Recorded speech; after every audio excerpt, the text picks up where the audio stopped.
Hello ಎಲ್ಲರಿಗೂ ಮತ್ತೊಮ್ಮೆ ಸ್ವಾಗತ ಕರ್ನಾಟಕ ಆಕ್ಷನ್ ಪ್ರಾಪರ್ಟೀಸ್ ಯೂಟ್ಯೂಬ್ ಚಾನಲ್ಗೆ. ಇವತ್ತು ನಾನು ನಿಮ್ಮ ಮುಂದೆ ಮತ್ತೊಂದು demand survey Karnataka housing board ಕಡೆಯಿಂದ, ಅದು ಬಂದ್ಬಿಟ್ಟು ಧಾರವಾಡ ಡಿಸ್ಟಿಕ್ ನವಲ್ಗುಂದ್ ತಾಲೂಕ್ ಮೊರಬ್ ಹೋಬಳಿ ನವಲ್ಗುಂದ್ ಗ್ರಾಮದಲ್ಲಿ ಕೆಲವೊಂದು ಸರ್ವೆ ನಂಬರಲ್ಲಿ.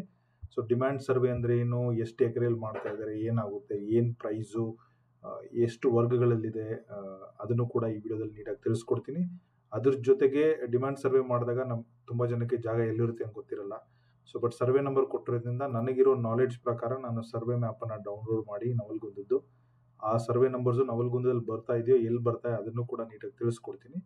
ಅದ್ರ ಜೊತೆಗೆ ನವಲ್ಗುಂದ ಎಕ್ಸಾಕ್ಟ್ಲಿ ಹುಬ್ಳಿ ಧಾರವಾಡದಿಂದ ಎಷ್ಟು ದೂರದಲ್ಲಿದೆ, ಮ್ಯಾಪಲ್ಲೂ ಕೂಡ ಎಲ್ಲಿ ಅಪ್ರಾಕ್ಸಿಮೇಟ್ಲಿ ಬರುತ್ತೆ ಅಂತ ಕೂಡ ನಾನು ಮಾರ್ಕ್ ಮಾಡಿಟ್ಟಿದ್ದೀನಿ ನಿಮಗೋಸ್ಕರ. ಅದನ್ನು ಈ ವಿಡಿಯೋದಲ್ಲಿ ಕವರ್ ಮಾಡ್ತೀನಿ. ಅಂಡ್ ಎಲ್ಲ ಕವರ್ ಆದಮೇಲೆ ಕೊನೆಗೆ ಹೇಗೆ ಅಪ್ಲಿಕೇಶನ್ ಹಾಕಬೇಕು, online application. So Navalgund Dharwad, so ಇದರಲ್ಲಿ ಯಾವ್ಯಾವ ಸೆಗ್ಮೆಂಟ್ ಇದೆ, ಏನೇನು ಬೇಕಾಗುತ್ತೆ ಅದನ್ನು ಕೂಡ ಪೂರ್ತಿಯಾಗಿ ಈ ವಿಡಿಯೋದಲ್ಲಿ ನಾನು ನಿಮಗೆ ತಿಳಿಸ್ಕೊಡ್ತೀನಿ. ಸೊ ತಡ ಮಾಡೋದು ಬೇಡ. ನೀವೇನಾದರೂ ರಿಯಲ್ ಎಸ್ಟೇಟಲ್ಲಿ ಇಂಟ್ರೆಸ್ಟ್ ಆಗಿ ಬೈ ಮಿಸ್ಟೇಕ್ ನನ್ನ ಚಾನಲ್ಗೆ ಲ್ಯಾಂಡ್ ಆಗಿದ್ದರೆ, ನಿಮ್ಮ ಊರಲ್ಲಿ ಅಥವಾ ನಿಮ್ಮ ತಾಲೂಕಲ್ಲಿ ಅಥವಾ ನಿಮ್ಮ ಹೋಬಳಿಯಲ್ಲಿ, ನಿಮ್ಮ ಡಿಸ್ಟಿಕ್ಕಲ್ಲಿ ಅಥವಾ ಬೆಂಗಳೂರಲ್ಲಿ ನೀವೇನಾದರೂ ಒಂದು ಗೌರ್ಮೆಂಟ್ ಕಡೆಯಿಂದ ಬರುವಂತಹ ಅಲಾಟ್ಮೆಂಟ್ ಆಕ್ಷನ್ ಏನಾದರೂ ನೋಡ್ತಾ ಇದ್ದರೆ ಚಾನಲ್ನ ಸಬ್ಸ್ಕ್ರೈಬ್ ಮಾಡಿ ಇಟ್ಕೊಳ್ಳಿ. ಅದರ ಜೊತೆಗೆ ಡಿಸ್ಕ್ರಿಪ್ಷನಲ್ಲಿ ಇದಕ್ಕೆ ಸಂಬಂಧಪಟ್ಟದ ಎಲ್ಲ ದಾಖಲೆಗಳು, ಮ್ಯಾಪ್ಗಳು, ಸರ್ವೆ ನಂಬರ್ ಲಿಂಕು ಕೂಡ ಹಾಕಿರ್ತೀನಿ. ಸೊ ಅದನ್ನು ಒಂದ್ಸಲ ನೋಡಿ. ನಮ್ಮನ್ನು ಇನ್ಸ್ಟಾಗ್ರಾಮ್ ಮತ್ತು ನಮ್ಮ ಪರ್ಸ್ನಲ್ ಚಾನಲ್ ಕೂಡ ಫಾಲೋ ಮಾಡಿ, ನಮ್ಮ ವಾಟ್ಸಪ್ ಗ್ರೂಪ್ಗೆ ಕೂಡ ಸೇರಿ. ಸೊ ನೀವು ಸೇರೋದ್ರಿಂದ ನಿಮಗೆ ನಾಳೆ ಬರುವಂತಹ ಎಲ್ಲ ಡೀಟೇಲ್ಸು ನಾನು ಕ್ವಿಕ್ಕಾಗಿ ನಿಮಗೆ ಗೊತ್ತಾಗುತ್ತೆ. ಯಾಕಂದರೆ ಪ್ರತಿಯೊಂದು ಆಕ್ಷನ್ನು ಅಲಾಟ್ಮೆಂಟಿಗೆ ತುಂಬ ದಿವಸ ಕೊಡಲ್ಲ ಅವರು. ಮ್ಯಾಕ್ಸಿಮಮ್ 10 ರಿಂದ 15 ದಿವಸ, 30 ಡೇಸ್ ಟೈಮ್ ಇರುತ್ತೆ. ಬೈ ಮಿಸ್ಟೇಕ್ ನೀವು ಬಿಸಿ ಶೆಡ್ಯೂಲ್ಡಲ್ಲಿ ಏನಾದರೂ ಮರೆತರೆ ಸೊ ನಿಮ್ಗೆ ಅಲ್ಲಿಂದ ಒಂದು ನೋಟಿಫಿಕೇಶನ್ ಬರುತ್ತೆ ಅಂತ ನನ್ನ ಉದ್ದೇಶ ಅಷ್ಟೇ. ಸೊ ತಡ ಮಾಡೋದು ಬೇಡ. ನೀವು ಕರ್ನಾಟಕ ಹೌಸಿಂಗ್ ಬೋರ್ಡ್ ವೆಬ್ಸೈಟಿಗೆ ಹೋದರೆ, ಸೊ ಸಿಂಪಲ್ khb.government.com ಹೋದರೆ ಸೊ ಈ ಪೇಜ್ ಓಪನ್ ಆಗುತ್ತೆ. ಈ ಪೇಜಲ್ಲಿ ರೀಡ್ ಮೋರ್ ಡೀಟೇಲ್ಸ್ ಹೋಗಿ ಸ್ವಲ್ಪ ಸ್ಕ್ರಾಲ್ ಡೌನ್ ಮಾಡಿ. ಸೊ ಮೊನ್ನೆ ನಡೆದಂತಹ 15 ಡಿಸ್ಟಿಕ್ಕಲ್ಲಿ ಲಾಟ್ರಿ ಆಗಿದೆ. ತುಂಬ ಜನಕ್ಕೆ ಸೈಟ್ ಎಲ್ಲ ಸಿಕ್ಕಿದೆ. ಅದರ ವಿಡಿಯೋ ನಾನು ನಾಳೆ ಮಾಡ್ತೀನಿ. ಪ್ರೊಸೆಸ್ ಬಗ್ಗೆ ಕಂಪ್ಲೀಟಾಗಿ ಹೇಳ್ಕೊಡ್ತೀನಿ ಇದರಲ್ಲಿ ಫ್ರೀಯಾಗಿ. ಸ್ವಲ್ಪ ಕೆಳಗಡೆ ಬಂದರೆ ನಿಮಗೆ ಇಲ್ಲಿ ಒಂದು demand survey notification apply for, ಈ ಬ್ಲೂ ಕಲರ್ ಏನು ಹೈಲೈಟ್ ಆಗಿದೆಯಲ್ಲ, ನನ್ನ ಕರ್ಸರ್ನ ಅಬ್ಸರ್ವ್ ಮಾಡಿ, ಇದಿದೆ. ಇದನ್ನು ಕ್ಲಿಕ್ ಮಾಡಿದ್ರೆ ನಿಮಗೆ ಈ ನೋಟಿಫಿಕೇಶನ್ ಓಪನ್ ಆಗುತ್ತೆ. ಸೊ ಇದನ್ನು ಓಪನ್ ಮಾಡ್ಕೊಳ್ಳಿ. ನಾನು ಫಸ್ಟ್ ಡೀಟೇಲ್ಸ್ನ ಹೇಳ್ಬಿಡ್ತೀನಿ ನೋಡಿ. ಇದನ್ನು ಅಡ್ವರ್ಟೈಸ್ಮೆಂಟ್ ಕೊಟ್ಟು ತುಂಬ ದಿವಸ ಆಗಿದೆ ಆಲ್ರೆಡಿ. ನಾನು ಫುಲ್ ಡೀಟೇಲ್ಸ್ ಹಾಕ್ತಾರೆ ಅಂತ ವೆಯ್ಟ್ ಮಾಡ್ತಾ ಇದ್ದೆ. ಕೆಲವೊಂದು ಸರ್ವೆ ನಂಬರು ಗೊತ್ತಿರಲಿಲ್ಲ. ಆಮೇಲೆ KHB ವೆಬ್ಸೈಟ್ ಮಧ್ಯೆ ಒಂದು 4 ದಿವಸ ವರ್ಕನೂ ಆಗ್ತಾ ಇರಲಿಲ್ಲ. ಸೊ ಹಾಗಾಗಿ ನಿಮಗೆ ಅಪ್ಲಿಕೇಶನ್ ಹಾಕೋದು ತೋರಿಸ್ಬೇಕಾಗೋದು ವೆರಿ ಇಂಪಾರ್ಟೆಂಟ್ ಆಗಿರೋದ್ರಿಂದ ನಾನು ವೆಯ್ಟ್ ಮಾಡ್ತಾ ಇದ್ದೆ. ಸೊ ಇವ್ರು ಹೇಳೋದು ನವಲ್ಗುಂದ ಗ್ರಾಮದಲ್ಲೇ ಬರುತ್ತೆ. Navalgund Morab taluk Dharwad district. Survey number 428, 29, 30, 31, 43. ಒಟ್ಟು 20 ಎಕರೆಯಲ್ಲಿ ಬರುವಂತಹ ಲೇಔಟ್ ಇದು. ಬ್ಲರ್ ಆಗಿದ್ರೆ ನಾನು ಕಂಪ್ಲೀಟಾಗಿ ನಿಧಾನಕ್ಕೆ ಓದ್ಬಿಡ್ತೀನಿ. 60% ಮತ್ತು 40% ಅನುಪಾತದಲ್ಲಿ ಪಾಲುದಾರಿಕೆ ಅಡಿಯಲ್ಲಿ ವಸತಿ ಯೋಜನೆ ಕೈಗೊಳ್ಳಲು ಉದ್ದೇಶಿಸಿದೆ. ಅಂದರೆ ಅಲ್ಲಿ ರೈತರ ಜೊತೆ ಏನು ಡೀಲ್ ಆಗಿದೆ. ಸೊ 60-40 ಸೈಟು, 60 ಯಾರ್ದು 40 ಯಾರ್ದು ಅಂತ ಹೇಳಿಲ್ಲ, but it is okay. So ಒಂದು 20 ಎಕರೆಯಲ್ಲಿ ನಾಳೆ ಎಷ್ಟೇ ಸೈಟ್ ಮಾಡಿದ್ರು ಒಂದು 60 ಭಾಗ ಇವ್ರ ಹತ್ರ ಇರುತ್ತೆ, 40 ಭಾಗ ಅವ್ರ ಹತ್ರ ಇರುತ್ತೆ. ಸೊ ಅದರಲ್ಲಿ ಇರೋ ಸೈಟ್ಗಳು ಮಾತ್ರ ಇವರು ಅಲಾಟ್ ಮಾಡ್ತಾರೆ. ಇದಕ್ಕೆ ಅರ್ಜಿ ಕರೆದ್ಬಿಟ್ಟು 15ನೇ ತಾರೀಕು 3 ತಿಂಗಳು, ಅಂದರೆ 9 ದಿವಸದ ಹಿಂದೆನೇ ಕರೆದಿದ್ದಾರೆ. ನಾನು 26ನೇ ತಾರೀಕು ಈ ವಿಡಿಯೋ ಮಾಡ್ತಾ ಇದ್ದೀನಿ, ಬಿಕಾಸ್ KHB ವೆಬ್ಸೈಟಲ್ಲಿ ವರ್ಕ್ ಆಗ್ತಾ ಇರಲಿಲ್ಲ ಅಂತ ಹೇಳಿ. ಸೊ ಇದರ ಕೊನೆ ದಿನಾಂಕ ಬಂದ್ಬಿಟ್ಟು 9/4/2020, ಅಂದರೆ ಮುಂದಿನ ತಿಂಗಳು 9ನೇ ತಾರೀಕುವರೆಗೂ ಇದೆ, ಏಪ್ರಿಲ್ 9th. ಸೊ ಇಲ್ಲಿ ಅಗೇನ್ ಲೇಔಟ್ ಅಂದ್ಕೊಳ್ಳಿ, ಸ್ಟ್ಯಾಂಡರ್ಡ್ ಆಗಿ EWS, LIG, MIG, HIG, economic weaker section, low income, mid income, high income, ಅಂದರೆ 20-30, 30-40, 30-50 ಅಂಡ್ 40-60 ಡೈಮೆನ್ಷನಲ್ಲಿ ಇರ್ರೆಸ್ಪೆಕ್ಟಿವ್ ಆಫ್ ಬರುತ್ತೆ. ಫೀಸು 300, 500, 1,500. ಇದು ನಾನ್ ರೀಫಂಡಬಲ್ಲು. ಅಂದರೆ ನಾಳೆ ನಿಮಗೆ ಲೇಔಟ್ ರೆಡಿಯಾಗಿ ಲಾಟ್ರಿಯಲ್ಲಿ ಮಾಡಿದಾಗ ನಿಮ್ಮ ಹೆಸರು ಬರಲಿಲ್ಲ ಅಂದರೆ ಈ ಫೀಸು ಬರೋದಿಲ್ಲ, ಕಟ್ ಮಾಡ್ತಾರೆ. ಬಟ್ ಆರಂಭಿಕ ಠೇವಣಿ ಏನಿದೆಯಲ್ಲ 25,000 20-30ಗೆ, 50,000 30-40ಗೆ, 30-50ಗೆ 75,000, 1 ಲಕ್ಷ HIGಗೆ ಏನಿದೆಯಲ್ಲ ಇದು ರೀಫಂಡಬಲ್. ಅಂದರೆ ನಾಳೆ ನಿಮಗೆ ಅಲಾಟ್ಮೆಂಟಲ್ಲಿ ಬರಲಿಲ್ಲ ಅಂದರೆ ರೀಫಂಡ್ ಆಗುತ್ತೆ, ಯಾವುದೇ ಕೂಡ ಇಂಟ್ರೆಸ್ಟ್ ಇರಲ್ಲ. ಸೊ ಡಿಮ್ಯಾಂಡ್ ಸರ್ವೆ ಅಂದರೆ ನೀವು ಇನ್ನೊಂದು ಅರ್ಥ ಮಾಡ್ಕೋಬೇಕು. ಸೊ ಈಗ ಅಲ್ಲಿ ರೈತರ ಜೊತೆ ಅಗ್ರಿಮೆಂಟ್ ಮಾತುಕತೆ ಸ್ಟಾರ್ಟ್ ಆಗಿರೋದ್ರಿಂದ ಅವ್ರು ಡಿಮ್ಯಾಂಡ್ ಸರ್ವೆ ಯಾವ ಥರ ಇದೆ ಅಂತ ಕರೆದಿದ್ದಾರೆ. ಸೊ ಡಿಮ್ಯಾಂಡ್ ಸರ್ವೆ ಸಕ್ಸಸ್ ಆಗಬೇಕು ಅಂದರೆ ನಂಬರ್ ಆಫ್ ಅಪ್ಲಿಕೇಶನ್ ಬೀಳಬೇಕು, ತುಂಬ ಜನ ಅಲ್ಲಿ ಇಂಟ್ರೆಸ್ಟ್ ತೋರಿಸ್ಬೇಕು ಇಲ್ಲಿ ಇದನ್ನು ಮಾಡಲಿಕ್ಕೆ. ಸೊ ಆವಾಗ ಅದು ಸಕ್ಸಸ್ ಆಗಿ ನಂಬರ್ ಆಫ್ ಅಪ್ಲಿಕೇಶನ್ ಮೇಲೆ, ನಂಬರ್ ಆಫ್ ಲೇಔಟ್ ಮೇಲೆ ಸಕ್ಸಸ್ ಆಗಿ ಅದನ್ನು ಗೌರ್ಮೆಂಟು ಮುಂದೆ ತೊಗೊಂಡೋಗಿ ಅದನ್ನು ಡಿಸ್ಕಷನ್ ಮಾಡಿ ಅದನ್ನು ಅಪ್ರೂವಲ್ ಮಾಡಿಕೊಂಡು ಫಂಡ್ ರಿಲೀಸ್ ಮಾಡಿಕೊಂಡು ಆಮೇಲೆ DPR ಕರೆದು ಟೆಂಡರ್ ಕರೆದು ಲೇಔಟ್ ಮಾಡಿ ಕೊಡೋದು. ತುಂಬ ಲೆಂತಿ ಆದ ಪ್ರೊಸೆಸ್ ಇದು. ಸೊ 2 ವರ್ಷದೊಳಗಡೆ ಆಗುತ್ತೆ ಅನ್ನೋದು ಮಿನಿಮಮ್ 1 ವರ್ಷ 2 ವರ್ಷ 3 ವರ್ಷ ಸ್ಟ್ಯಾಂಡರ್ಡ್ ಇದೆ. ಮೊದಲೆಲ್ಲ ಹಳೆ ಡಿಮ್ಯಾಂಡ್ ಸರ್ವೆಗಳನ್ನೆಲ್ಲ ನಾನು ನೋಡ್ಕೊಂಡಿರೋ ಪ್ರಕಾರ ಕ್ವಿಕ್ಕೆಸ್ಟ್ ಅಂದರೆ 2.5 ವರ್ಷ 3 ವರ್ಷ ಆಗಿರುತ್ತೆ. ಸೊ ಹಾಗಾಗಿ ಡಿಮ್ಯಾಂಡ್ ಸರ್ವೆ ಮೇಲೆ ಗಮನ ಇರಲಿ. ನಿಮಗೆ ಪೇಷನ್ಸ್ ಇಲ್ಲ ಅಂದರೆ ಪ್ಲೀಸ್ ಅಪ್ಲೈ ಮಾಡಬೇಡಿ. ನೀವು ಅಪ್ಲೈ ಮಾಡಿದ ತಕ್ಷಣ 3 ತಿಂಗಳಲ್ಲಿ ಕೊಟ್ಬಿಡ್ತಾರೆ, 6 ತಿಂಗಳಲ್ಲಿ ಕೊಟ್ಬಿಡ್ತಾರೆ, 1 ವರ್ಷ, ಆ ಥರ ಮಿರಾಕಲ್ ಏನಾಗಲ್ಲ. ಇದು ಗೌರ್ಮೆಂಟ್ ಡಿಪಾರ್ಟ್ಮೆಂಟು. ಸೊ ಹಳೆ ಹಿಸ್ಟ್ರಿನೆಲ್ಲ ನೋಡಿದ್ರೆ ಮಿನಿಮಮ್ 2-3 ವರ್ಷ ಬೇಕೇ ಬೇಕು. ಸೊ ಹಾಗಾಗಿ ಅದ್ರ ಮೇಲೆ ಐಡಿಯಾ ಇರಲಿ. ನಿಮ್ಮ ಹತ್ರ ಅಷ್ಟೊಂದು ಪೇಷನ್ಸ್ ಎಲ್ಲ ವೆಯ್ಟ್ ಮಾಡೋದು ಅಂತಂದರೆ ಅಪ್ಲೈ ಮಾಡಬೇಡಿ. ಇಲ್ಲ ಸರ್ ನಾನು ಈಗ ನನ್ನ ಹತ್ರ ಇಲ್ಲ, ನಾನು ಅಪ್ಲೈ ಮಾಡ್ತೀನಿ, ಮುಂದೆ I might be in a right position to buy this, ಇದು ನಮ್ಮೂರು, ನಮ್ಮ ತಾಲೂಕು, ನಾವು ಧಾರವಾಡದವರು, ಒಳ್ಳೆ ಆಪರ್ಚುನಿಟಿ ಸಿಗ್ತಾ ಇದೆ ಈ ರೇಟಿಗೆ, ಹಾಗೆಲ್ಲ ಕ್ಯಾಲ್ಕುಲೇಷನ್ ಇದ್ರೆ ಅಪ್ಲೈ ಮಾಡಿ. That's a good note. So ಇಲ್ಲಿ EWSಗೆ 50% ಸಬ್ಸಿಡಿ ಇರುತ್ತೆ. ಸೊ ಆಮೇಲೆ ಇಲ್ಲಿ ನಿವೇಶನ ತಾತ್ಕಾಲಿಕ ಬೆಲೆ, ತಾತ್ಕಾಲಿಕ ಬೆಲೆ ಅಂದರೆ 555 1100 rupees per square feet ಹೇಳಿದ್ದಾರೆ. ಸೊ 555 ಬಂದ್ಬಿಟ್ಟು EWSಗೆ ಅಂದರೆ 3,20,000 ಚಿಲ್ಲರೆ ಏನೋ ಆಗುತ್ತೆ ಅಷ್ಟೇ, ಒಂದು 20-30 ಸೈಟ್ಗೆ. ಇವರು 20-30 ಸೈಟ್ ಇರೋರು ಇನ್ಕಮ್ ಸರ್ಟಿಫಿಕೇಟ್ ಇಟ್ಕೊಂಡೇ ಅಪ್ಲೈ ಮಾಡ್ಕೋಬೇಕು. ನಿಮ್ಮ ಇನ್ಕಮ್ ಸರ್ಟಿಫಿಕೇಟ್ ಹಳೇದಾಗಿದೆ, ನಾಳೆ ಮಾಡಿಸ್ತೀನಿ, ಮುಂದಿನ ವಾರ ಮಾಡಿಸ್ತೀನಿ, ಅವ್ರು ಕೇಳಿದಾಗ ಮಾಡಿಸ್ತೀನಿ, ನಡೆಯೋದಿಲ್ಲ. ಆಸ್ ಆಫ್ ಟುಡೇ ನೀವು ಅಪ್ಲೈ ಮಾಡಬೇಕಾದ್ರೆ ಆಸ್ ಆಫ್ ಈ ಲಾಸ್ಟ್ ಡೇ ಒಳಗಡೆ ವ್ಯಾಲಿಡ್ ಇನ್ಕಮ್ ಸರ್ಟಿಫಿಕೇಟ್ ಇರಬೇಕು. ನೀವು EWSಗೆ ಅಪ್ಲೈ ಮಾಡಿದ್ರೆ ಮಾತ್ರ ನಿಮಗೆ ಅಲ್ಲಿ ಪ್ರೈಸಲ್ಲಿ ರಿಯಾಯಿತಿ ಸಿಗುತ್ತೆ, ಇಲ್ಲಾಂದ್ರೆ ಸಿಗಲ್ಲ. So in LIG, MIG, HIGಗೆ 1,100 rupees per square feet ಅಲ್ಲಿ ಒಂದು 30-40 ಸೈಟ್ಗೆ 13,20,000 ಆಗುತ್ತೆ. ಸೊ ಇದು ತಾತ್ಕಾಲಿಕ ಬೆಲೆ ಅಂದ್ಕೊಳ್ಳೋಕೆ ತುಂಬ ಏನು ಚೇಂಜ್ ಆಗಲ್ಲ. ಡಿಪೆಂಡ್ಸು, ಪ್ರಾಜೆಕ್ಟ್ ಏನಾದರೂ ತುಂಬ ಲೇಟ್ ಆಗಿ ರಿಯಲ್ ಎಸ್ಟೇಟಲ್ಲಿ ತುಂಬ ವೇರಿಯೇಷನ್ ಆದಾಗ ಮಾತ್ರ ಪ್ರೈಸಲ್ಲಿ ಫ್ಲಕ್ಚುಯೇಷನ್ ಆಗೋದು ನೋಡಿದ್ದೀನಿ, 5-10% ನನ್ನ ಅಬ್ಸರ್ವೇಷನ್ ಪ್ರಕಾರ. ಬಟ್ ಲಾರ್ಜರ್ಲಿ ಆಗೋದಿಲ್ಲ, ಅದೊಂದು ಗಮನದಲ್ಲಿರಲಿ. ಬಟ್ ಆದ್ರೂ ಒಂದು 5-10%ಗೆ ನೀವು ಮೆಂಟಲಿ ರೆಡಿ ಇರಬೇಕಾಗುತ್ತೆ. ಸೊ ಎಲ್ಲ ಡೀಟೇಲ್ಸ್ನ ನೀವು KHB ವೆಬ್ಸೈಟಲ್ಲೇ ಪೇಮೆಂಟ್ ಮಾಡಿ ಅಪ್ಲಿಕೇಶನ್ ಹಾಕಿ ಅಂತ ಹೇಳಿದ್ದಾರೆ. So just remember, April 9th is a last date. EWS, LIG, MIG ಇದೆ, HIG ಇದೆ. ಸೊ ಇಷ್ಟು ಫೀಸ್, ಆಮೇಲೆ ರಿಜಿಸ್ಟ್ರೇಷನ್ ಮಾಡಿದ್ಮೇಲೆ ಎಲ್ಲ ಡೀಟೇಲ್ಸ್ನ ತುಂಬಬೇಕಾಗುತ್ತೆ. ಪೇಮೆಂಟು ಕೂಡ ಈಗಲೇ ಮಾಡಬೇಕಾಗುತ್ತೆ. ಸೊ ಇದು ಬಂದು ನವಲ್ಗುಂದ್ ತಾಲೂಕದ್ದು. ಸೊ ಹಾಗೆ ಇವ್ರ ಸರ್ವೆ ನಂಬರ್ 428 ಅದನ್ನು ಕೂಡ ಈಗಲೇ ತೋರಿಸ್ಬಿಡ್ತೀನಿ ನಾನು ನಿಮಗೆ ಅಪ್ಲಿಕೇಶನ್ ಹಾಕೋದಕ್ಕಿಂತ ಮೊದಲು. ಸೊ ನವಲ್ಗುಂದು ನೀವು ಅಪ್ರಾಕ್ಸಿಮೇಟ್ಲಿ ಝೂಮ್ ಇನ್ ಮಾಡಿದ್ರೆ ನಿಮಗೆ ಜಿಯೋಗ್ರಫಿಕಲಿ ಈ ಥರ ಕಾಣುತ್ತೆ. Okay, so Navalgund bus stand, Navalgund ಇದು. ಸೊ ನವಲ್ಗುಂದ್ ಅಂದರೆ ಇದು ಹೈವೇ ಯಾವ್ದು ಬರುತ್ತೆ ಅಂದರೆ ಇದು ಹುಬ್ಬಳ್ಳಿ ವಿಜಯಪುರ ಕಲಬುರಗಿ ಮೇನ್ ರೋಡಲ್ಲಿ ಬರುವಂತಹ ತಾಲೂಕ್ ಪ್ಲೇಸ್ ಇದು.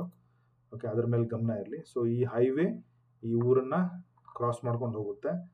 ಸೊ ನಾಳೆ ಏನಾದರೂ ಇದು ಯಾವುದು ಇದು ನೋಟಿಫಿಕೇಶನ್ ಪ್ರಕಾರ ಏನು ಹೇಳ್ತಾರೆ ಅಂದರೆ ಧಾರವಾಡ ಜಿಲ್ಲೆ ನವಲ್ಗುಂದ್ ತಾಲೂಕು ಆಗಿರೋದ್ರಿಂದ, ಓಕೆ, ಸೊ ನಾಳೆ ಏನಾದರೂ ಬೈಪಾಸ್ ಏನಾದರೂ ಬಂದರೆ, ಓಕೆ, ಜಸ್ಟ್ ಅಬ್ಸರ್ವ್ ಮಾಡ್ಕೊಳ್ಳಿ. ಬೈಪಾಸ್ ಎಲ್ಲ ತಾಲೂಕುಗಳಲ್ಲೂ ಕರ್ನಾಟಕದಲ್ಲಿ ಬೈಪಾಸ್ಗಳದ್ದು ಈಗ ಒಳ್ಳೆ ಇನ್ಫ್ರಾಸ್ಟ್ರಕ್ಚರ್ ಡೆವಲಪ್ಮೆಂಟ್ ಆಗಿದೆ. ಸೊ ಈ ನಾರ್ತಲ್ಲಿ ರಿವರ್ ಬೆಣ್ಣಿ ಹಳ್ಳ ಇರೋದ್ರಿಂದ ಐ ಥಿಂಕ್ ಬೈಪಾಸ್ ಬಂದ್ರೂ ನವಲ್ಗುಂದ್ ಬೈಪಾಸ್ ಮಾಡಲಿಕ್ಕೆ ಸೌತಲ್ಲೇ ಮಾಡ್ತಾರೆ. ಓಕೆ, ಲಕ್ಕಿಲಿ ಈ ಸರ್ವೆ ನಂಬರ್ಸು ಕೂಡ ಸೌತಲ್ಲೇ ಬರುತ್ತೆ. ನಾನು ನಿಮ್ಗೆ ಅದನ್ನು ಹೇಳ್ಕೊಡ್ತೀನಿ, ತೋರಿಸ್ತೀನಿ ನೀಟಾಗಿ. ಸೊ ಇದು ನೀವು ಹುಬ್ಳಿಯಿಂದ ಇಲ್ಲಿಗೆ ಬರಬೇಕಂದ್ರೆ ಅಪ್ರಾಕ್ಸಿಮೇಟ್ಲಿ 40 ಕಿಲೋಮೀಟರ್ ಇದೆ, 38ರಿಂದ 30. ಕುಸ್ಗಲ್ ಮತ್ತು ಹೆಬ್ಸೂರು, ಇದು ಅಲ್ಲಿ ನಾರ್ತ್ ಕರ್ನಾಟಕದವರಿಗೆ ಐಡಿಯಾ ಇರುತ್ತೆ, ನಿಮ್ಗೆ ಅಷ್ಟೇ ಹೇಳ್ತೀನಿ. ಧಾರವಾಡದಿಂದ ಬರಬೇಕಂದ್ರೆ ಇದೇ ಬೈ ಡಿಫಾಲ್ಟ್ ಇಲ್ಲೇ ಬಂದೇ ಬರಬೇಕು. ಸೊ ಅಲ್ಲಿ ಒಂದು 40-45 ಕಿಲೋಮೀಟರ್, ಒಂದು 50 ಕಿಲೋಮೀಟರ್ ಜಾಸ್ತಿ ಆಗುತ್ತೆ. ಸೊ ರೇಂಜ್ ನೀವು ಇಲ್ಲಿಂದ ನೋಡಿದ್ರೆ ಇದು ಅರ್ಥ ಆಗುತ್ತೆ. ಇಲ್ಲಿ ಸುತ್ತಮುತ್ತ ಫೇಮಸ್ ಊರುಗಳು ಅಂದರೆ ಸಿಂಪಲ್, ಅದೇ ಹುಬ್ಳಿ, ಧಾರವಾಡ, ಅಣ್ಣಿಗೇರಿ, ಗದಗು ಕೂಡ ಅಷ್ಟೇ ಡಿಸ್ಟೆನ್ಸಲ್ಲಿದೆ. ಸೊ ಅದೊಂದು ಗಮನದಲ್ಲಿರಲಿ. ಸೊ ನರಗುಂದ್ಗೂ ಕೂಡ ಅಷ್ಟೇ ಡಿಸ್ಟೆನ್ಸಲ್ಲಿದೆ, ಅದೊಂದು ನಿಮ್ಮ ಐಡಿಯಾದಲ್ಲಿ ಇರಲಿ. ಸೊ ನೀವೇನಾದರೂ ನವಲ್ಗುಂದ್ ಆಗಿದ್ದರೆ, ನವಲ್ಗುಂದವ್ರು ಏನಾದರೂ ನಮ್ಮ ಚಾನಲ್ ಅಥವಾ ಧಾರವಾಡದವರು ಆ ಊರವ್ರು ಏನು ನೋಡ್ತಾ ಇದ್ರೆ, ನಾನು ಹೇಳೋ ಮಾಹಿತಿ ಕರೆಕ್ಟ್ ಆಗಿದೆಯೋ ಇಲ್ಲ ಅಂತೇಳಿ ಕಮೆಂಟಲ್ಲಿ ನೋಡಿಬಿಟ್ಟು ಒಂದು ಅಕ್ನಾಲೇಜ್ಮೆಂಟ್ ಮಾಡಿ. That is my request. So ಇದು ನವಲ್ಗುಂದ. ಸೊ ನಾನು ಸರ್ವೆ ನಂಬರ್ಸ್ ಮ್ಯಾಪನ್ನು ಡೌನ್ಲೋಡ್ ಮಾಡಿದಾಗ ನಾನು ನಿಮಗೆ ಮಿನಿಮೈಸ್ ಮಾಡಿ ತೋರಿಸ್ತೀನಿ. ಸೊ ಇದು ಬಂದುಬಿಟ್ಟು ನವಲ್ಗುಂದ ಸಿಟಿ. ಓಕೆ, ಸ್ವಲ್ಪ ಸೌತಿಗೆ ಕೆಳಗಡೆ ಬಂದರೆ ಇಲ್ಲೊಂದು ಸ್ವಲ್ಪ ಇನ್ಫ್ರಾಸ್ಟ್ರಕ್ಚರ್ ಜಾಸ್ತಿ ಇದೆ ನೋಡಿ.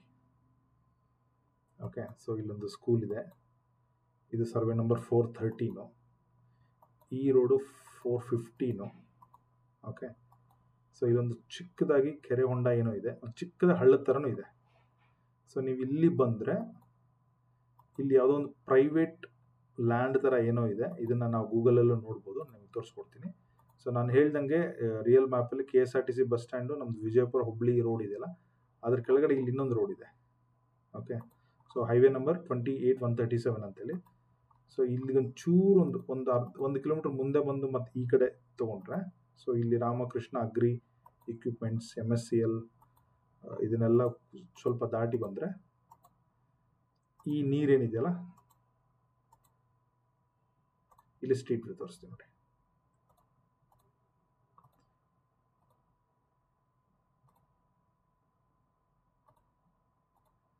ಇದೇ ಕೆರೆ ಅದು ನಾನು ಹೇಳ್ತಾ ಇದ್ದು.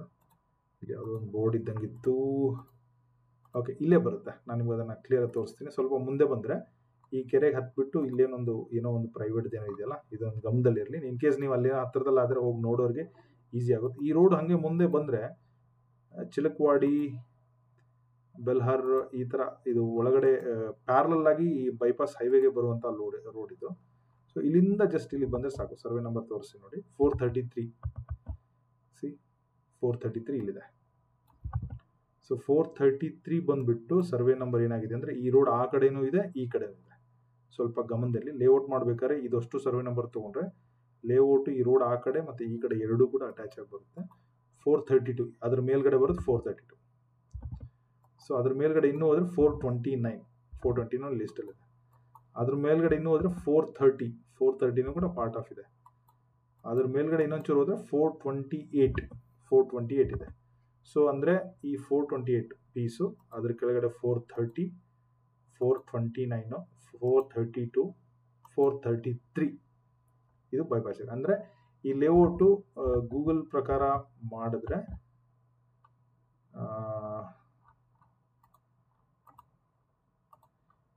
ಇದೇನು ಕೆರೆ ತೋರಿಸ್ತಾ ಇದ್ರ ಸುತ್ತಮುತ್ತ ಬರುತ್ತೆ. ನಾನು ನಿಮಗೆ ಒಂದು ಸ್ಕ್ರೀನ್ ಮಾಡಿಟ್ಟಿದ್ದೀನಿ. ಯಸ್, ಈ ಜಾಗದಲ್ಲಿ ಬರೋದೆ ಈ ಸರ್ವೆ ನಂಬರ್ನ ನಾನು ನೀಟಾಗಿ ಮಾರ್ಕ್ ಮಾಡಿಟ್ಟಿದ್ದೀನಿ.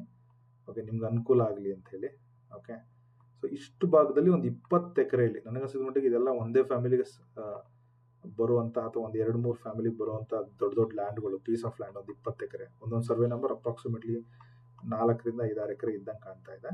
ಸೊ ನೀವು ಇಲ್ಲಿಗೆ ಬರಬೇಕಂದ್ರೆ, ಸೊ ಇದೇನಿದೆ ಈ ಯೆಲ್ಲೋ ಕಲರು, ಇದು ಹುಬ್ಳಿ ವಿಜಯಪುರ ಕಲಬುರಗಿ ಹೈವೇ ಇದು. ಸೊ ಈ ರೋಡಲ್ಲಿ ಬಂದು 1 ಕಿಲೋಮೀಟ್ರ್ ಹೀಗೆ ಲೆಫ್ಟ್ ತೊಗೊಂಡು ಇನ್ನೊಂದು ಕಿಲೋಮೀಟ್ರ್ ಡ್ರೈವ್ ಮಾಡಿದ್ರೆ ಒಂದು 2 ಕಿಲೋಮೀಟ್ರ್ ರೇಂಜಲ್ಲಿ ಬರುವಂಥ ಸರ್ವೆ ನಂಬರಲ್ಲಿ ಹೊಸದು ಡಿಮ್ಯಾಂಡ್ ಸರ್ವೆ ಕರೆದಿದ್ದಾರೆ, ಇನ್ನೇನು ಸ್ಟಾರ್ಟ್ ಆಗುತ್ತೆ. ಸೊ ನಾನೇನಾದರೂ ಸರ್ವೆ ನಂಬರ್ಸಲ್ಲಿ ರಾಂಗ್ ಇದ್ದರೆ ಐ ಆಮ್ ರಿಯಲಿ ಸಾರಿ. ನಿಮ್ಮ ಹತ್ರ ಏನಾದರೂ ಪರ್ಫೆಕ್ಟ್ ಸರ್ವೆ ನಂಬರು ಇದು ಸರಿ ಇಲ್ಲ ಸರ್ ಆ ಥರ ಈ ಥರ ಏನಾದರೂ ಇದ್ದರೆ ನಿಮ್ಮ ಹತ್ರ ನೀವೇನಾದರೂ ಅದ್ರ ಶೋರ್ ಇದ್ದರೆ ಆ ಲಿಂಕ್ಗಳನ್ನ ಕಮೆಂಟಲ್ಲಿ ಪಿನ್ ಮಾಡಿ, ನಾನು ಇನ್ನೊಂದ್ಸಲ ರಿವ್ಯೂ ಮಾಡಿ ಅದನ್ನು ರೆಕ್ಟಿಫೈ ಮಾಡ್ತೀನಿ. ಬಟ್ ಆಸ್ ಆಫ್ ನಾವು ನನಗೆ ಸಿಕ್ಕಿರೋ ಕಾವೇರಿ ಭೂಮಿ ವೆಬ್ಸೈಟಿಂದ ಇದನ್ನು ನಾನು ಡೌನ್ಲೋಡ್ ಮಾಡಿ ಇಟ್ಟಿರೋದು. ಸೊ ಈಗ ನಾನು ಇದರಿಂದ ನೀವು ಕ್ಲಿಯರ್ ಆಗಿದೆ ನವಲ್ಗುಂದಲ್ಲಿ ಎಷ್ಟು ಅಂದರೆ ವಿತಿನ್ ಮೇನ್ ಸೆಂಟರಿಂದ ಒಂದು ಲೆಸ್ ದೆನ್ 2 ಕಿಲೋಮೀಟರ್ ರೇಂಜಲ್ಲಿ ಬರುವಂತಹ ಡಿಮ್ಯಾಂಡ್ ಸರ್ವೆ KHP ಲೇಔಟ್ ಇದು. ಓಕೆ, ಸೊ ಅದ್ರ ಮೇಲೆ ಗಮನ ಇರಲಿ. ಸೊ ಮ್ಯಾಪನ್ನು ಕೂಡ ನಾನು ಎಕ್ಸ್ಪ್ಲೈನ್ ಮಾಡಿದ್ದೀನಿ. ತುಂಬ ಹೈವೇ ಹೋಗಿರುವಂತಹ ತಾಲೂಕಿದು. ಸೊ ನಾಳೆ ಏನಾದರೂ ಸೌತಲ್ಲಿ ಲೈಕ್ ಈ ಕಡೆ ಬೆಣ್ಣೆಹಳ್ಳ ಇರೋದ್ರಿಂದ ತಾಲೂಕು ಏನಾದರೂ ತುಂಬ ಡೆವಲಪ್ ಆಗಿ ವಾಟ್ ಇಸ್ ದಿಸ್ ಬೈಪಾಸ್ ಏನಾದರೂ ಮಾಡಿದ್ರೆ ಸರ್ಟನ್ಲಿ ಈ ಲೆವೆಲ್ಗೆ ಬೈಪಾಸ್ ಮೂವ್ ಆಗುತ್ತೆ. ನಾನು ಯಾಕೆಂದರೆ ತುಂಬ ತಾಲೂಕು ಲೆವೆಲಲ್ಲಿ ಗೂಗಲ್ ರಿವ್ಯೂ ಮಾಡಬೇಕಾದ್ರೆ ನಾನು ಅಬ್ಸರ್ವ್ ಮಾಡಿರ್ತೀನಿ ಯಾವ ಕಡೆ ಬೈಪಾಸ್ ಮಾಡಿದ್ದಾರೆ, ಆ ಕಡೆ ಯಾಕೆ ಮಾಡಿಲ್ಲ, ಈ ಕಡೆ ಯಾಕೆ ಮಾಡಿದ್ದಾರೆ, ಅದಕ್ಕೆ ರೀಸನ್ ಏನಿರ್ಬೋದು. ಕೆಲವೊಂದು ಅಬ್ಸರ್ವ್ ಮಾಡಿದಾಗ ನನಗನ್ಸಿದ ಮಟ್ಟಿಗೆ ಈ ಥರ ಹಳ್ಳ ಪಳ್ಳ ಇದ್ದರೆ ಟಿಪಿಕಲಿ ಹೈವೇದವರು ಅದನ್ನು ಪ್ರಿಫರ್ ಮಾಡಲ್ಲ, ಬ್ರಿಡ್ಜ್ ಎಲ್ಲ ಕಟ್ಟಬೇಕಾಗುತ್ತೆ ಅಂತೇಳಿ. ಸೊ ಹಾಗಾಗಿ ಈ ಕಡೆ I don't see any drawbacks. ನಾಳೆ ಏನಾದರೂ ಬೈಪಾಸ್ ಬಂದರೆ ಈ ಕಡೆನೇ ಬರುತ್ತೆ, ವಿಚ್ ಇಸ್ ಕ್ಲೋಸ್ ಟು ಈ ಕಡೆ ಇರುತ್ತೆ. I am talking about very futuristic, 5 ವರ್ಷ 10 ವರ್ಷ ಈ ಥರ ನಾನು ಹೇಳ್ತಾ ಇರೋದು, ಆ್ಯಸ್ ಆಫ್ ಟುಡೇ ಅಲ್ಲ. Okay, so this is about full ನವಲ್ಗುಂದದ್ದು ಇದು. ಸೊ ಈಗ ನಾನು ಗೂಗಲ್ ಮ್ಯಾಪ್ ರಿವ್ಯೂ ಮಾಡಿದೆ, ಭೂಮಿ ಅಪ್ಲಿಕೇಶನ್ ಲಿಂಕು ಕೂಡ ಹಾಕಿರ್ತೀನಿ, ನೀವು ರೆಫರ್ ಮಾಡ್ಕೊಳ್ಳಿ ಬೇಕಂದರೆ. ನೋಟಿಫಿಕೇಶನ್ ಕೂಡ ಅಬ್ಸರ್ವ್ ಮಾಡಿದ್ದೀನಿ. ಈಗ ಸೀದಾ ಅಪ್ಲಿಕೇಶನ್ ಹೇಗೆ ಹಾಕಬೇಕು ಅಂತ KHP ವೆಬ್ಸೈಟಲ್ಲಿ ತೋರಿಸ್ಕೊಡ್ತೀನಿ. ಸೊ ಅಗೇನ್ ನೀವು ಗೂಗಲಲ್ಲಿ ಓಕೆ ಸಿಂಪಲ್ ಆಗಿ ಜಸ್ಟ್ KHP ಅಂತ ಹಾಕಿ. ಓಕೆ, ಫಸ್ಟ್ ಬರೋದು ವೆಬ್ಸೈಟ್ ಕನ್ನಡ ಗುರು ಮಂಡಳಿ. ಸೊ ನೀವು ಅದನ್ನು ಕ್ಲಿಕ್ ಮಾಡಿದ ತಕ್ಷಣ ಆನ್ಲೈನ್ ಅಪ್ಲಿಕೇಶನ್ ಅಂತ ಹೋಗಿ. ಸೊ ಆ್ಯಸ್ ಆಫ್ ನಾವು ಬೆಂಗಳೂರಲ್ಲಿ ಅಪಾರ್ಟ್ಮೆಂಟ್ 2 ಇದೆ, ಮೈಸೂರಲ್ಲಿ ಒಂದು ಅಪಾರ್ಟ್ಮೆಂಟ್ ಇದೆ, ಹಂಪಾಪುರ ಅಂಥೇಳಿ ಕೊಳ್ಳೇಗಾಲ ಚಾಮರಾಜನಗರದಲ್ಲೂ ಕೂಡ ಇದೆ. ಸೊ ನಾವು ಮಾತಾಡ್ತಾ ಇರೋದು ನವಲ್ಗುಂದ ಧಾರವಾಡ ಡಿಸ್ಟಿಕ್. ಕ್ಲಿಕ್ ಮಾಡಿ. Okay, so this is application details. ನಾನು ಇದನ್ನು ತುಂಬ ವಿಡಿಯೋದಲ್ಲಿ ಎಕ್ಸ್ಪ್ಲೈನ್ ಮಾಡಿದ್ದೀನಿ. ಇನ್ ಕೇಸ್ ಹೊಸಬ್ರಿಗೋಸ್ಕರ ಇದನ್ನು ನಾನು ಮಾಡಲೇಬೇಕಾಗುತ್ತೆ, ಇಲ್ಲಾಂದರೆ ನನಗೆ ಅನ್ಲಿಮಿಟೆಡ್ ಕಾಲ್ಸ್ ಬಂದ್ಬಿಡುತ್ತೆ. ಹಾಗಾಗಿ ಸೊ ಇದರಲ್ಲಿ 3 ಭಾಗ ಇದೆ. ಒಂದು ಅರ್ಜಿದಾರರ ವಿವರಗಳು, ಫಸ್ಟ್ ಸ್ಟೇಜು. ಎರಡನೇದು ಬ್ಲೂ ಕಲರ್ ಬಂದ್ಬಿಟ್ಟು ಬ್ಯಾಂಕಿನ ಡೀಟೇಲ್ಸ್ಗಳು. ಮೂರನೇದು ಬಂದ್ಬಿಟ್ಟು ಡಾಕ್ಯುಮೆಂಟೇಷನ್ನು. ನಾಲ್ಕನೇದು ಬಂದ್ಬಿಟ್ಟು ರಿಜಿಸ್ಟರ್. ಓಕೆ, ಗಮನದಲ್ಲಿರಲಿ. ಸೊ ಈಗ ನಾವು ಫಸ್ಟು ಸೆಲೆಕ್ಟ್ ಮಾಡ್ಕೋಬೇಕು, ನಮ್ಗೆ EWS ಬೇಕಾ, LIG ಬೇಕಾ, MIG ಬೇಕಾ, HIG ಬೇಕಾ ಅಂತೇಳಿ. ಸೊ ನಾನು EWS ಸೆಲೆಕ್ಟ್ ಮಾಡ್ತೀನಿ. ಓಕೆ, ಸೊ ಆಲ್ರೆಡಿ 15 ಅಪ್ಲಿಕೇಶನ್ ಬಿದ್ದಿದೆ, ಗಮನದಲ್ಲಿರಲಿ. ಯಾರಾದರೂ ನೋಡ್ತಾ ಇದ್ದರೆ ಅಪ್ಲೈ ಮಾಡಿ. ಸೊ ಹೆಸರು ಬೈ ಡಿಫಾಲ್ಟ್ ಇದೆ, ಗಂಡ ಹೆಂಡತಿ ವೈಫ್ ಹೆಸರು, ಪುರುಷ male female, date of birth, PAN number, Aadhaar number, annual income ನಿಮ್ದು ಎಷ್ಟಿದೆ ಅಷ್ಟು ಹಾಕಿ, ಏನು ತಲೆ ಕೆಡಿಸ್ಕೊಬೇಡಿ. EWS ಅಪ್ಲೈ ಮಾಡೋರು ಇನ್ಕಮ್ ಸರ್ಟಿಫಿಕೇಟ್ ಏನಿದೆ ಅದನ್ನು ಮಾತ್ರ ಹಾಕಿ. ಇನ್ನು LIG, MIG, HIG ಹಾಕೋರು ನಿಮ್ದು ಏನು ಇನ್ಕಮ್, ರಿಯಲ್ ಇನ್ಕಮ್ ಇದೆ ಅದನ್ನು ಹಾಕಿ. ಎಲ್ಲಿ ಪ್ರೂಫ್ ಕೊಡೋ ಅವಶ್ಯಕತೆ ಇಲ್ಲ, EWSಗೆ ಮಾತ್ರ ಇನ್ಕಮ್ ಸರ್ಟಿಫಿಕೇಟ್ ಕೊಡ್ತೀರಾ, ಹಾಗಾಗಿ ಅದರಲ್ಲಿ ಇರೋದನ್ನೇ ಹಾಕಿ. ಬೇರೆ ಇನ್ಕಮ್ಮು ಎಷ್ಟೇ ಇರಲಿ, ಲಕ್ಷಗಟ್ಟಲೆ ಇದ್ರೂ ಏನು ತಲೆ ಕೆಡಿಸ್ಕೊಂಡು ನಿಮ್ಗೆ ಯಾವ ಸೈಟ್ ಬೇಕು ಅದನ್ನು ಅಪ್ಲೈ ಮಾಡಿ, ನಿಮ್ಮ ಇನ್ಕಮ್ ರಿಯಲಾಗಿ ಮೆನ್ಷನ್ ಮಾಡಿ, ಏನು ತೊಂದರೆ ಇಲ್ಲ. ರಿಲಿಜನ್ನು ಕ್ಲಿಯರ್ ಕಟ್ ಇದೆ. ಪ್ರವರ್ಗ ನೋಡಿ, SCL ಅಂಡರ್ ಹಾಕಿದರೆ ನಿಮಗೆ ಕೆಟಗರಿಯಲ್ಲಿ ನಾಳೆ ಅಲಾಟ್ ಮಾಡಬೇಕಾದ್ರೆ ಈ ಕೆಟಗರಿಯಲ್ಲಿ ಅಲಾಟ್ ಮಾಡ್ತಾರೆ.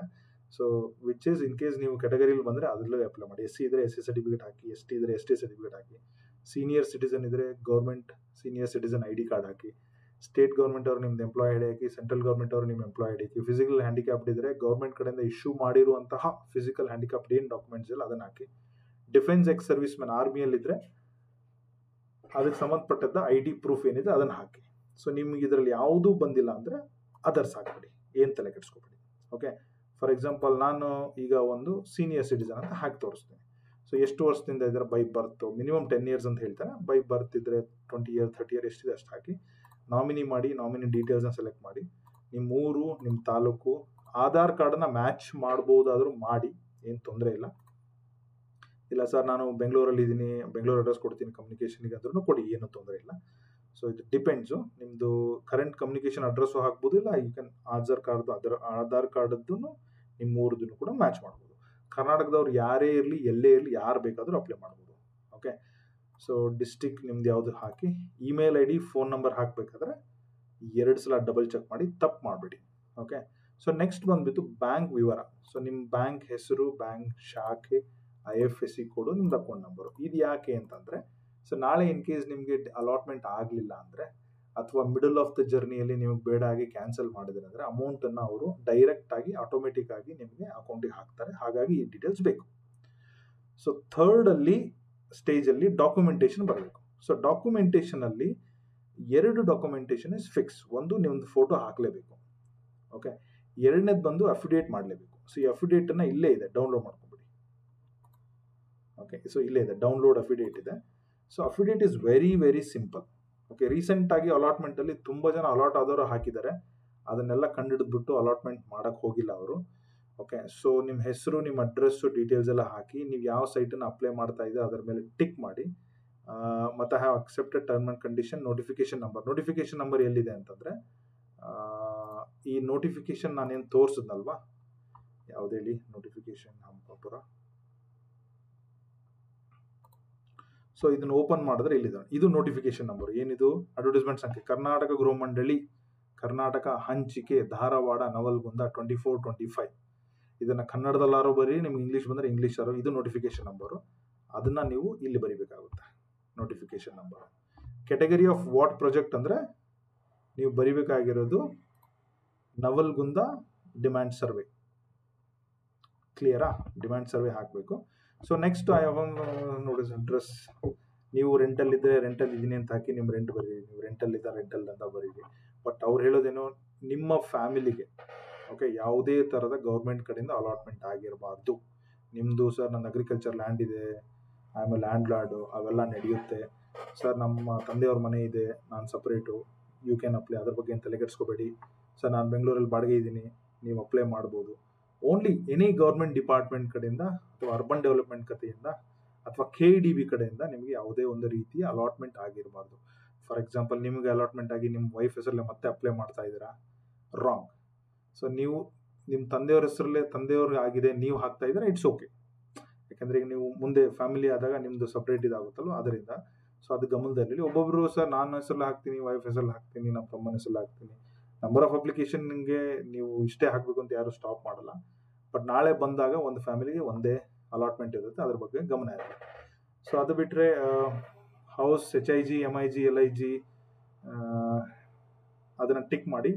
ಸೊ ಅದಾದಮೇಲೆ ಸಮ್ ಬೇಸಿಕ್ಸು ಸಿಗ್ನೇಚರ್ ಮಾಡಿ, ಇದನ್ನು ಡೌನ್ಲೋಡ್ ಮಾಡಿ, ಇದನ್ನೆಲ್ಲ ಫಿಲ್ ಮಾಡಿ ಸಿಗ್ನೇಚರ್ ಮಾಡಿ, ಡೇಟು ಇದನ್ನೆಲ್ಲ ಹಾಕ್ಬಿಟ್ಟು ಇದನ್ನೇ ಜಸ್ಟ್ ಅಪ್ಲೋಡ್ ಮಾಡಿಬಿಡಿ. ಅದ್ರ ಬಗ್ಗೆ ಏನು ತಲೆ ಕೆಡಿಸ್ಕೊಬೇಡಿ. So I think I covered everything in this. ಇದು ಇನ್ನೂ ಏನಾದರೂ ಮಿಸ್ಟೇಕ್ ಮಾಡಿದ್ರೆ ನನಗೆ ಕಮೆಂಟ್ ಮಾಡಿ. So coming back to third stage. First stage personal details, second stage bank details, third ಸ್ಟೇಜಲ್ಲಿ photo and affidavit is fix. But ಇಲ್ಲಿ 4 details ಕೇಳಿದ್ದಾರೆ. ಯಾಕೆ ಅಂತ ನೋಡೋಣ. ಸೊ ಒಂದು ಇನ್ಕಮ್ ಸರ್ಟಿಫಿಕೇಟು ಕೇಳಿದ್ದಾರೆ. ಯಾಕೆಂದರೆ ನಾನಿಲ್ಲಿ EWS ಸೆಲೆಕ್ಟ್ ಮಾಡಿದ್ದೀನಿ. EWS ಸೆಲೆಕ್ಟ್ ಮಾಡಿದವರು ಕಂಪಲ್ಸರಿ ಇನ್ಕಮ್ ಸರ್ಟಿಫಿಕೇಟ್ ಹಾಕಲೇಬೇಕು. ಈಗ ಫಾರ್ ಎಕ್ಸಾಂಪಲ್ ನಾನು LIG ಸೆಲೆಕ್ಟ್ ಮಾಡಿದೆ ಅಂತ ಅನ್ಕೊಳ್ಳೋಣ. ಕೆಳಗಡೆ ಬಂದಾಗ ನೋಡಿ ಇಲ್ಲಿ 3 ಇದೆ. ಸೊ ಇನ್ಕಮ್ ಸರ್ಟಿಫಿಕೇಟ್ ಬೇಕಾಗಿಲ್ಲ, ಯಾಕಂದರೆ LIG ಅವರಿಗೆ, HIG ಅವರಿಗೆ, MIG ಅವರಿಗೆ ಇನ್ಕಮ್ ಸರ್ಟಿಫಿಕೇಟ್ ಬೇಕಾಗಿಲ್ಲ. ಸೊ ಹಾಗೆ. ಸೊ ಬಟ್ ಇಲ್ಲಿ ಪ್ರವರ್ಗ ಸರ್ಟಿಫಿಕೇಶನ್ ಕೇಳಿದ್ದಾರೆ. ಸೊ ಅದು ಯಾಕೆ ಕೇಳಿದ್ದಾರೆ ಅಂದರೆ ರಿಸರ್ವೇಷನ್ ನಾನು ಸೀನಿಯರ್ ಸಿಟಿಸನ್ ಹಾಕಿದ್ದೀನಿ. ಸೊ ಇಲ್ಲಿ ಏನು ಹಾಕ್ತೀವಲ್ಲ ಅದಕ್ಕೆ ಸಂಬಂಧಪಟ್ಟಿದ್ದು ಒಂದು ದಾಖಲೆನ ಫೋಟೋ ತೆಗೆದು ಅಥವಾ PDF ಮಾಡಿ ಅಥವಾ ಸ್ಕ್ಯಾನ್ ಮಾಡಿ ಲೋಡ್ ಮಾಡಲೇಬೇಕು. ಓಕೆ, ಅದ್ರ ಮೇಲೆ ಈಗ ಫಾರ್ ಎಕ್ಸಾಂಪಲ್ ನಾನು ಇಲ್ಲಿ ಯಾವುದೇ ಕೆಟಗರಿಲಿ ಹಾಕ್ತಿಲ್ಲ, ಅದರ್ಸಲ್ಲಿ ಹಾಕ್ತಾ ಇದ್ದೀನಿ ಅಂತ ಅನ್ಕೊಳ್ಳೋಣ. ಸೊ ಕೆಳಗಡೆ ಬರೋಣ. ಸೊ ಇಲ್ಲಿ ನೋಡಿ 2 photo and affidavit is a fix. ಇನ್ನೆರಡು ಡಾಕ್ಯುಮೆಂಟು ಬೇಸ್ಡ್ ಆನ್ ಇವ್ರ ಕೆಟಗರಿ ನೀವೇನು ಸೆಲೆಕ್ಟ್ ಮಾಡ್ತಾ ಇದ್ದೀರಿ, ಯಾವ ಸೈಟಿಗೆ ಹಾಕ್ತಾ ಇದ್ದೀರಿ ಅದ್ರ ಮೇಲೆ ಇರುತ್ತೆ. ಸೊ ಕೊನೆಯದಾಗಿ ಫೀಸು ಮತ್ತು ಅಮೌಂಟನ್ನು ಅದು ಬೈ ಡಿಫಾಲ್ಟ್ ಅದೇ ತೊಗೊಳುತ್ತೆ. ನೀವೇನು ಮ್ಯಾನ್ಯುವಲಿ ಏನು ಚೇಂಜ್ ಮಾಡೋಕ್ಕೆ ಹೋಗ್ಬೇಡಿ, ಚೇಂಜ್ ಮಾಡೋಕ್ಕೆ ಬರೋದೂ ಇಲ್ಲ. ಓಕೆ, ಸೊ ಅದಾದಮೇಲೆ ರಿಜಿಸ್ಟರ್ನ ಕ್ಲಿಕ್ ಮಾಡ್ಕೋಬೇಕು. ಸೊ ರಿಜಿಸ್ಟರ್ ಕ್ಲಿಕ್ ಆದಮೇಲೆ ನೆಕ್ಸ್ಟ್ ಹೋಗೋದು ಪೇಮೆಂಟ್ಗೆ ಹೋಗುತ್ತೆ. ಸೊ ಪೇಮೆಂಟ್ ನಾನು ಇಲ್ಲೇನು ಅಪ್ಲಿಕೇಶನ್ ಹಾಕಿಲ್ಲ, ಬಟ್ ಪೇಮೆಂಟಿಗೆ ಹೋದಾಗ ನೀವೇನು ಮಾಡಬೇಕು ಅಂದರೆ ಒಂದು ನೆಟ್ ಬ್ಯಾಂಕಿಂಗ್ ಲಾಗಿನ್ ಮಾಡಿ ಪೇಮೆಂಟ್ ಮಾಡಿ, ಅಥವಾ ಕ್ರೆಡಿಟ್ ಕಾರ್ಡ್, ಡೆಬಿಟ್ ಕಾರ್ಡ್ ಇದ್ದರೆ ಯೂಸ್ ಮಾಡಿ. ಕೆಲವೊಂದು ಸಲ UPI ಆಪ್ಷನ್ ಇರುತ್ತೆ, UPI ಆಪ್ಷನ್ ಸಿಕ್ಕರೂ ಅದನ್ನು ಯೂಸ್ ಮಾಡಿ ಪೇಮೆಂಟ್ ಮಾಡಿ ಮುಗಿಸ್ಬಿಡಿ. ಅದೆಲ್ಲ ಇಲ್ಲ ಅಂದರೆ ನೀವೇನಾದರೂ RTGS ಅಥವಾ ಬ್ಯಾಂಕಿಗೆ ಹೋಗಿ ಮಾಡ್ತೀನಿ ಅಂತಂದರೆ ಒಂದು RTGS NEFTಗೆ ಒಂದು ಇನ್ವಾಯ್ಸ್ ರೇಸ್ ಮಾಡೋದು ಒಂದು ಆಪ್ಷನ್ ಇರುತ್ತೆ. ಅದನ್ನು ಕೂಡ ರೇಸ್ ಮಾಡಿಕೊಂಡು ನೀವು ಬೇಕಾದರೆ ನೆಕ್ಸ್ಟ್ ಡೇ ಮರನೇ ದಿವಸ ಬ್ಯಾಂಕಿಗೆ ಹೋಗಿ ಪೇಮೆಂಟನ್ನು ಮಾಡ್ಬೋದು. ಬಟ್ ರೇಸ್ ಮಾಡಿದ್ಮೇಲೆ ವಿತಿನ್ ಅ ಡೇ ಒಳಗಡೆ ಮಾಡಿ ಅಂತ ನನ್ನ ರಿಕ್ವೆಸ್ಟು. ಬಟ್ ಅದನ್ನು ಇನ್ವಾಯ್ಸನ್ನು ರೇಸ್ ಮಾಡಿದಾಗ ಅದರಲ್ಲಿ account number, IFSC code very unique ಆಗಿರುತ್ತೆ, ಯೂನಿವರ್ಸಲ್ ಆಗಿರುತ್ತೆ. ಒಂದೊಂದು ಸಲ ಅದು ಗುಜರಾತು ಏನೇನೋ ಏರಿಯಾಗಳು ಬೇರೆ ಬೇರೆ ಬಿಹಾರ್ ಅದರೆಲ್ಲ ಬರುತ್ತೆ. ಪ್ಯಾನಿಕ್ ಆಗೋ ಅವಶ್ಯಕತೆ ಇಲ್ಲ. ಅದರಲ್ಲಿ ಯಾವುದು ಯೂನಿವರ್ಸಲ್ ಆಗಿ ರೇಸ್ ಆಗಿರುತ್ತಲ್ಲ ಪ್ರತಿ ರಿಜಿಸ್ಟರ್ಗೂ ಒಂದೊಂದು ಅಕೌಂಟ್ ಡಿಫ್ರೆಂಟ್ ಆಗಿ ಬರುತ್ತೆ.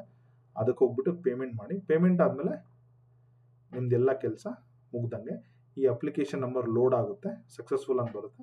ಅಪ್ಲಿಕೇಶನ್ ನಂಬರ್ನ ನೋಟ್ ಮಾಡ್ಕೊಳ್ಳಿ. ನೋಟ್ ಮಾಡ್ಕೊಂಡ್ಮೇಲೆ ನಿಮ್ದೆಲ್ಲ ಕೆಲಸ ಕಂಪ್ಲೀಟ್ ಆದಂಗೆ. ಸೊ ಅದಾದಮೇಲೆ ನೀವು ಇನ್ನೂ ಏನಾದರೂ ಬೇಕಂದರೆ so click here to download your application ಬಂದು ಆ ನಂಬರ್ನ ಇಲ್ಲಿ ಹಾಕಿ ಅದನ್ನು ಬೇಕಾದ್ರೆ ಒಂದು ಪ್ರಿಂಟ್ ತೆಗೆದು ಇಟ್ಕೊಳ್ಳಿ. ಸೊ ಎಂಟೈರ್ ಡೀಟೇಲ್ಸನ್ನು ನಾನು ಈ ವಿಡಿಯೋದಲ್ಲಿ ಕವರ್ ಮಾಡಿದ್ದೀನಿ. ಇನ್ನೂ ಏನಾದರೂ ಮಿಸ್ಸಿಂಗ್ ಮಾಡಿದರೆ ನೀವು ನನಗೆ ಕಮೆಂಟ್ ಮಾಡಿ. ಇಲ್ಲಿವರೆಗೂ ವಿಡಿಯೋ ನೋಡ್ತಾ ಇದ್ದರೆ ಹೇಗಿತ್ತು ವಿಡಿಯೋ ಅಂತ ಹೇಳಿ ಒಂದು ಲೈಕ್, ಶೇರ್ ಮಾಡಿ. ನಿಮ್ಮ ಧಾರವಾಡ ಕಡೆಯವರು ಯಾರಾದರೂ ನಿಮ್ಮ ನೆಟ್ವರ್ಕು ಫ್ರೆಂಡ್ಸ್ ಎಲ್ಲ ಇದ್ದರೆ ಅವ್ರಿಗೆ ಈ ವಿಡಿಯೋನ ಕಂಪಲ್ಸರಿ ಶೇರ್ ಮಾಡಿ. Thank you so much. All the best.